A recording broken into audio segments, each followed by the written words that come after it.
গরমের দুপুরে আম ডাল কিন্তু প্রায় বেশিরভাগ বাঙালিরই খুব প্রিয়। আমার আজকের রেসিপি হলো আম দিয়ে ডাল। নমস্কার, আমি সহেলি, আপনাদেরকে আমার চ্যানেলে স্বাগত। আমি দুটো আম জলে ভিজিয়ে রেখেছি কিছুক্ষণ। এবার আম দুটোকে আমি ধুয়ে নেব। ধুয়ে আমি আম দুটোকে এইভাবে দুটো দিক কেটে আম দুটোর খোসা ছাড়িয়ে কেটে নেব। এভাবে আমের খোসাটাকে ছাড়িয়ে নিচ্ছি।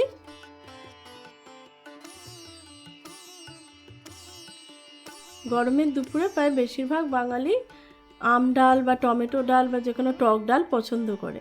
এর জন্য আমার টমেটো ডালের ভিডিও আছে, ওপরে আই বাটনে লিঙ্ক শেয়ার করে দেব। এভাবে আমগুলোকে পাতলা পাতলা টুকরো করে কেটে নিচ্ছি।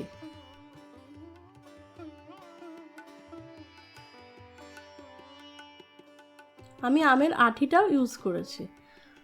মুসুর ডালটাকে 3-4 বার ভালো করে ধুয়ে নিতে হবে। আমি প্রায় 200 গ্রাম মুসুর ডাল নিয়েছি। এবারে মুসুর ডালটাকে সেদ্ধ করে নিচ্ছি।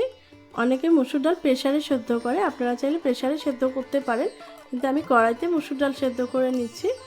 মুসুর ডাল সেদ্ধ হতে বেশি টাইম লাগে না, 15 মিনিটে সেদ্ধ হয়ে যায়। এবারে গ্যাস অন করে মুসুর ডালটা বসিয়ে দিচ্ছি। 1 চা চামচ নুন দিয়ে ডালটা সেদ্ধ বসিয়ে দেব।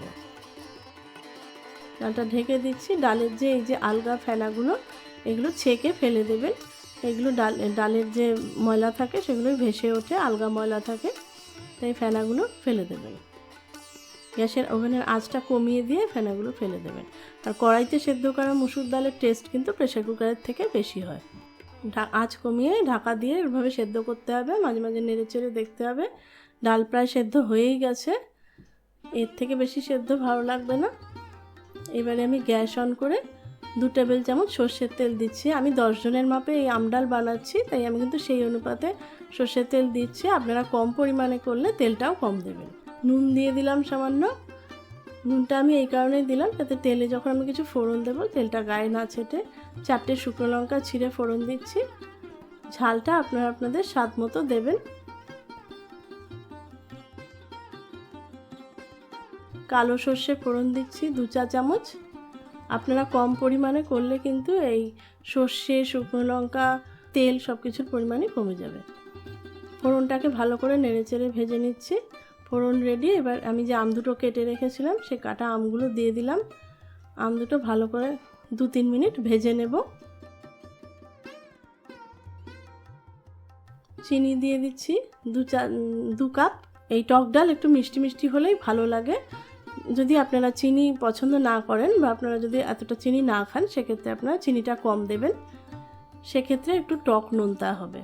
টক ডাল একটু টক মিষ্টি হলে ভালো লাগে। এবারে আমি সেদ্ধ ডালটা ঢেলে দিচ্ছি। সেদ্ধ ডালটা ঢেলে ভালো করে নেড়ে চেড়ে দিচ্ছি।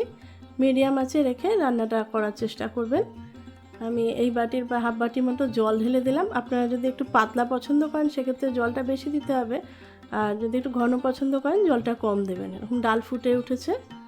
গ্যাসের ওভেনের আঁচটা এই সময় বাড়িয়ে রাখবেন। ডাল ফুটে উঠেছে, এবার নেড়ে চেড়ে ভালো করে দেখে নিচ্ছি। এবার গ্যাস অফ করে দিচ্ছি।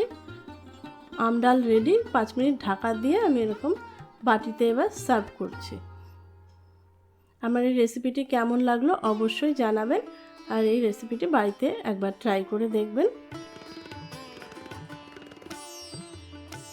আমি আলু ভাজার সাথে এই আম ডাল সার্ভ করেছি। আমার চ্যানেলটি যদি ভালো লেগে থাকে তবে লাইক, শেয়ার আর সাবস্ক্রাইব করতে ভুলবেন না। আর সাবস্ক্রাইব করে বেল আইকনটা কিন্তু অবশ্যই প্রেস করে দেবেন, যাতে যে কোনো নোটিফিকেশান আপনাদের কাছে পৌঁছে যায়। নমস্কার।